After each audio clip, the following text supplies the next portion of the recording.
Value Representative Payne, he's been a great leader on the other side of the aisle. He has put Putnam County first in everything he does.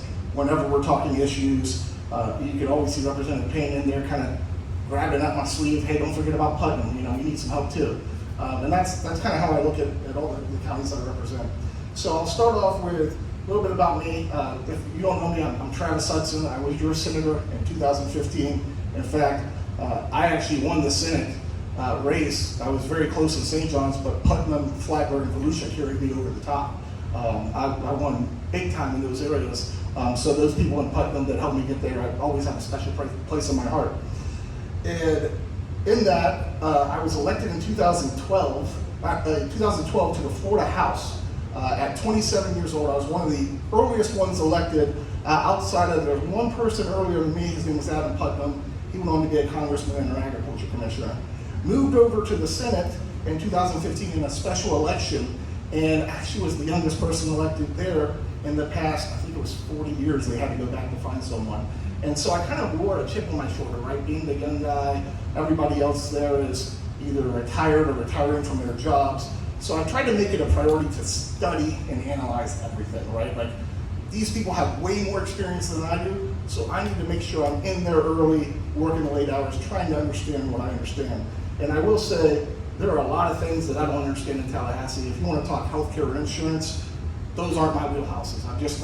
I've never been in those committees that much. I really pride myself on the regulated industries, the businesses, the education side of things. That's more my wheelhouse and what I've done. That being said, I am a father of 3, as Representative Payne said, with 1 on the way. I've got a 9-year-old daughter, a 7-year-old son, a 2.5-year-old son, and another little boy coming in November 1st. And we are all T's. I can try and remember them all the time.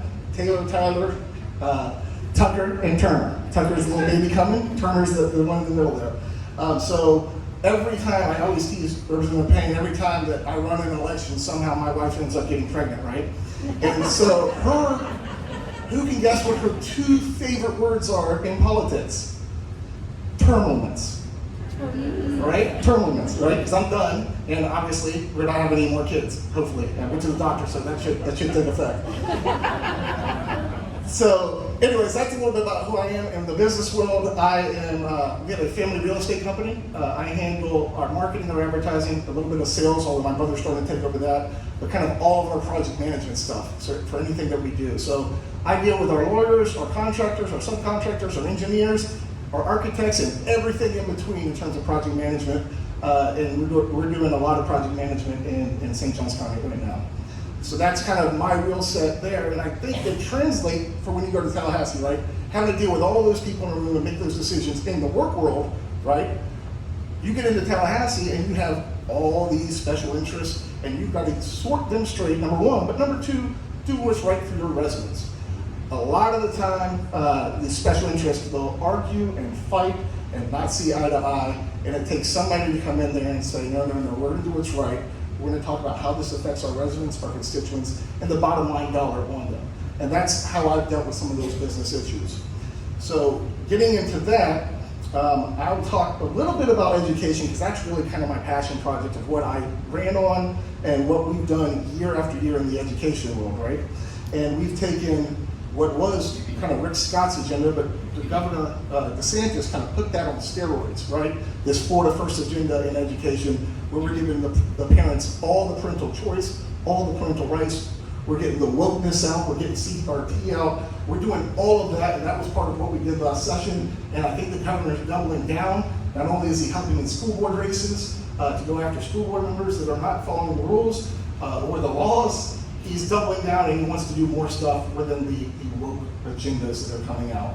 Ultimately, we want the parents to make the best decisions for the children. Where I've come in has been in our career and technical education, right? Our academy programs across the state. When I first got elected, a lot of my friends, and people that don't know, I lived out in Hastings, out in the Elkton area, right? And a lot of my friends, when I went to school and came back, they were either at some university getting some degree that doesn't matter anymore, what they got, or they were in the workforce and trying to find jobs. And I quickly realized what the problem was when I got to Tallahassee.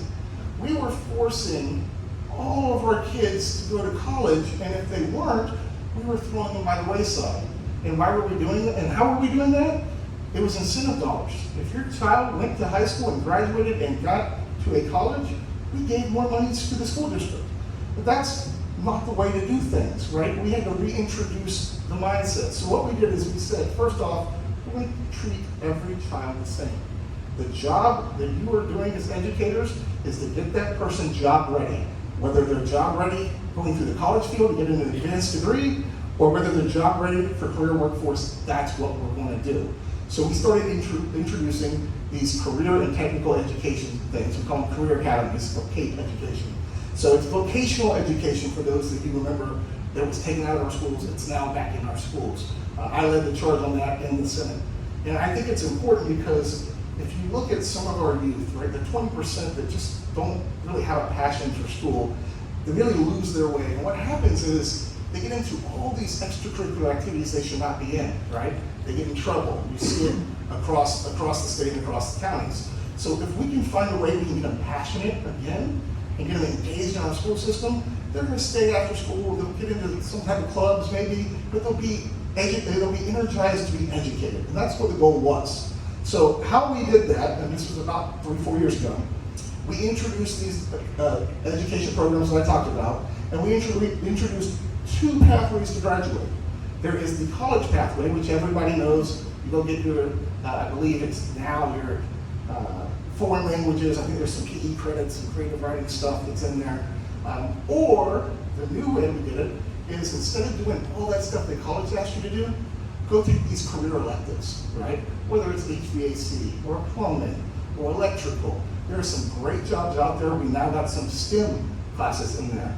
But there's some great jobs out there that you can do as long as you take these classes. Now here's the key that we were very careful about, and it was what I was very careful about. I didn't want to steer a child anywhere at all. So the 4 classes they have to take are the 4 classes you would take if you graduated to go to college. That is your English, math, history, or social studies, and science. You have to take those credits so that you are college eligible. But at the same time, you could take these electives. So we gave so much flexibility to the student, they could be college one day and career the next. And they can go back and forth as long as they graduate with those core subjects in place and then those electives that they need.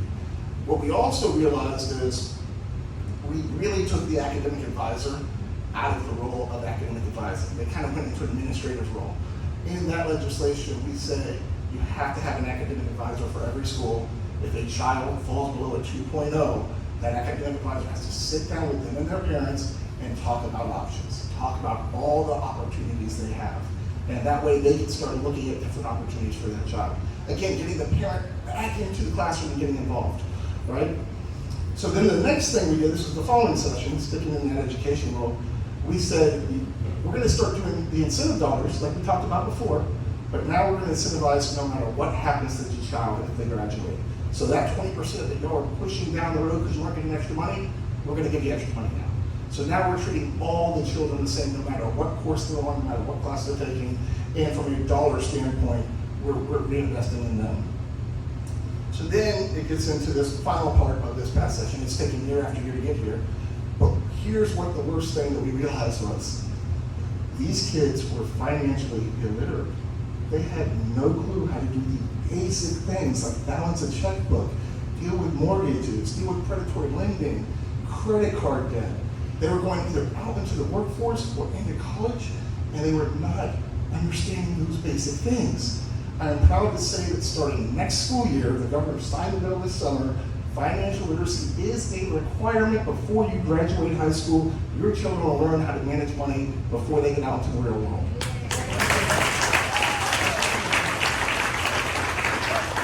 And I think that's really important. I think it's going to change the dynamics in Florida in terms of education. And I don't think we're done. I've already talked to my colleagues. Should I be given the opportunity to go back, I want to take those career academies and I want to bring them into 6th grade. I want to bring them to the middle schools. I want these middle school kids to start getting real passionate about what they want to do. I think it's sad that we get into 9th, 10th, even 11th grade and say, what do you want to be when you grow up, right? We do it when they're like really young, but then we just kind of stop asking those questions, right? So I want them to start really realizing there's things out there for them, whatever the fields are. And in these academy programs, we do it at St. John's, we do it statewide now. If you've got an academy at one end of the county and a different academy at the other end, you gotta, if you have room and that parent wants to send their kid there, you gotta let them in. The kid has to be able to have the opportunity to go in. And I know parents, specifically in St. Johns County, that drive from Ponte Vedra all the way to 206 to put their kids in a nursing program. That nursing program has, and I love this statistic, it is a 50% dropout rate freshman year because it's that difficult. Now most kids realize it, right, in their freshman year, I don't want to do this. This is not the right thing to do, which is great because it gives them opportunities to learn something else. The best part about the statistic is that 50% that go through that class in the first year and pass and keep going, 100% graduate. 100%. So that's the stuff we've been doing in Florida, and we've done in this past legislative session that is important, and I think in this district, because the career trades here are strong, and we need to keep using these career trades. Y'all actually use, I know your superintendent was here, I saw him earlier, y'all actually use it to take your school district from near the bottom of the barrel and work its way up in terms of the statewide ranking. So you've got a lot more to go, but you're using some of the things we put in place right now. So within that, there was another bill that was last session. I always get my sessions blurry after the end here, but this one is important too, because the governor signed this one as well, and it gets back to what I do in Tallahassee. I kind of get brought in by our leadership teams to kind of figure stuff out when there's a mess, right? Like procedurally, can we do X, Y, and Z, work with our staff, or hey, this bill made it 2 or 3 stops, but really nobody was paying attention to it because we were all focused on other things. Will you come, put everything aside for a minute, read the bill, kind of give us your best expertise on it, sit down with staff. And so I come in and do 2-3 hours worth of that sometimes if they ask me to, outside of presenting the bills that I present. And so one of them, I won't forget this, but one of them, we had an issue with the transgender athletes, right, in our state. We are seeing those transgender athletes that are coming in and just dominating in sports. And so it was around 2 years ago, around day 55, this is something the governor said we can't let happen. We're seeing what's happening nationally. We can't let this happen. So we put that in my bill, got it off the floor, and the governor signed that. So in the state of Florida, transgender athletes need to play on the sport that they're born into, and they can't go back and forth and start switching. Or more importantly, I've got a daughter, right? And I've been around athletics my whole life until after college. Representative Payne was talking about how I was an athlete. I did 4 sports in high school, 2 sports in college. But I always say, I don't even go by age anymore, I go by pounds. That was like 45 pounds ago, right? Because it was a while back when. But my daughter, I want to be able to compete. Right now she's doing competitive cheer. I want her to compete in whatever sport she wants to compete into. But I do not want a boy competing in a sport that should not be competing against her, kicking the crap out of her. I don't want that happening. My daughter should have all the protection she needs to compete with the girls she needs to compete with. And so that's why that bill is so important, and I'm glad the governor got that done.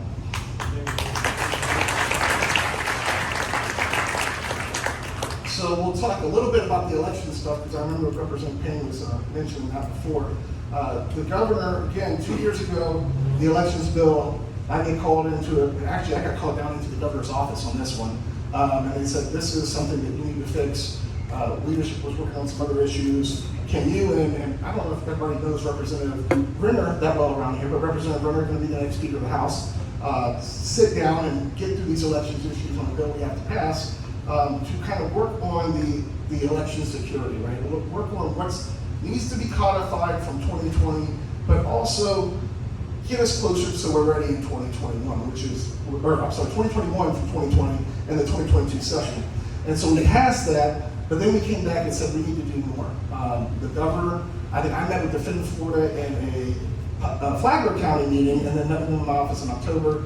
The Defend Florida folks got with the governor, I think in January. We got all this data. We sat down and said, okay, how can we make our election secure? But we saw there were several things happening, right?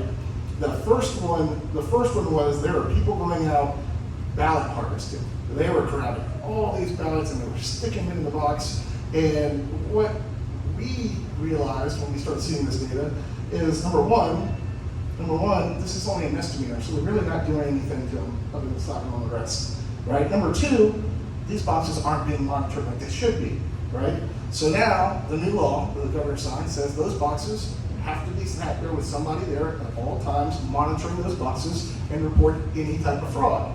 We also created the elections police that everybody talks about, right? Divisions where we have armed sworn officers to go knock on your door if you've seen or know someone who's done election fraud. You can call in and they'll start looking at those cases. But more importantly, those boxes, if they're not monitored, must be brought into a secure location, right? So at night, that box cannot stay out there anymore. We know in some of our counties, more of our, call it urban counties, they were leaving them out at all hours of the night. You couldn't monitor them, you couldn't watch them, you didn't know what was going on. So we created that elections police so that people can go in there, monitor, if somebody monitors and sees something, they can call the elections police. But more importantly, we increased the crime to a felony if somebody's caught doing something wrong. We also saw where people were swapping people's ballots, right? They were, unfortunately, from whichever party, saying, I'm to this party, sign here, and I'll fill the rest out for you. And they'd fill out for the prospective party that they were on, getting people to register the different way, and really confusing voters so they couldn't vote in primaries. That is now not only a felony, but we also, the fine was only $5,000 per, or $1,000 per instance, capped at $5,000. We moved it up to $50,000. It was a lot of the churches that were doing it, saying they were with whichever groups. So 50,000 is where I was able to land the plane on that. I want to get back in there and take it up to 250,000, maybe even $500,000. I think if you're going to change those votes, it's a bad thing. And I'll tell you, it's interesting. We passed the bill 2 years ago. We passed the bill again this year. And my colleagues on the other side of the aisle, which I respect, said we don't need to do this. This is bad. You know, what do they say? We're disenfranchising voters. To which I said on the floor and in multiple committees, we've had multiple elections around the state, some in Congress, some at the state level, a lot at the local level. Find me one voter that has gone to the media, because it would be reported, right? We know what the media loves to come after us. Find me one voter that has gone to the media and said they've been disenfranchised on what we've done. And to this day, not one person has stepped forward in any paper that I've ever read that says they've been disenfranchised from the bill. Not one. So when they say that, understand it's hogwash. So that's a little bit about that.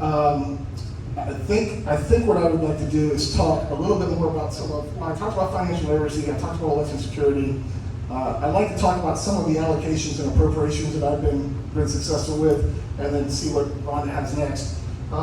So where we have in Tallahassee, we have a budget that one thing we have to do is balance the budget. That's the only thing we have to do constitutionally. We can pass 0 laws, balance the budget, walk home, and we've done our duty, right? The Democrats would love that, right? We're not gonna do that. We're gonna always make the state of Florida better. So in the budget process, we have times in the House where they work on their budget, times in the Senate that they work on their budget. The House doesn't amend their budget, the Senate can amend its budget, then it comes together on the floor, and this is the weird process that we do. We reject their budget, they reject our budget, and we go into conference. But we can only talk about what's in the budgets we've rejected. And that's when we really start negotiating about what we get done. I've made it a priority my entire career for infrastructure dollars, which is whether it's road projects that the counties and cities want, internet. I think broadband internet is super important. I do not like the fact that there are still children in the state of Florida that go home and cannot access the internet to study for high school or college. That makes no sense to me. We are one of the greatest states in the nation. There should be internet everywhere, right? So that's the next thing. And then beach nourishment and water, the clean up our waters with our septic to sewer programs. And what I do, I've been here sitting once, I don't know how many remember, but I make everything. Rick Scott taught me this, Governor Scott, Senator Scott now, taught me this.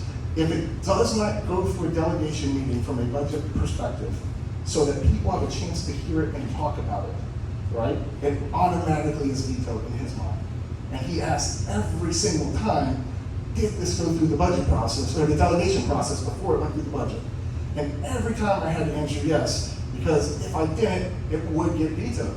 And so I got real paranoid about that, in the sense that it's a good lesson to learn, but I don't want future governors vetoing things. So every time I send my list to the governor, they ask you when you get all your priorities in, send your list, your priority list.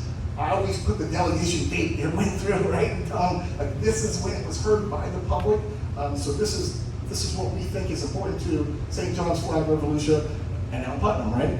And so we were able to have a record budget last year, and I think you saw that in the member projects. But I want to be very clear what we did, because I don't want people to think we just went hog wild putting money into the member projects, because it all has helped the area.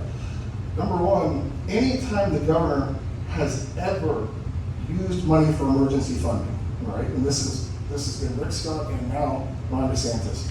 Anytime they've used it for hurricanes, for damages, and they've had to get emergency funds to take out, we have a reserve fund, a rainy day fund. The first thing we've always come back to Tallahassee to do is we made sure that rainy day fund was whole before we started looking at the rest of the budget, right? Which is why we have some of the best ratings in the nation. And we've had 3 and 4 hurricanes back to back to back, sometimes 2 of them in the same year, right?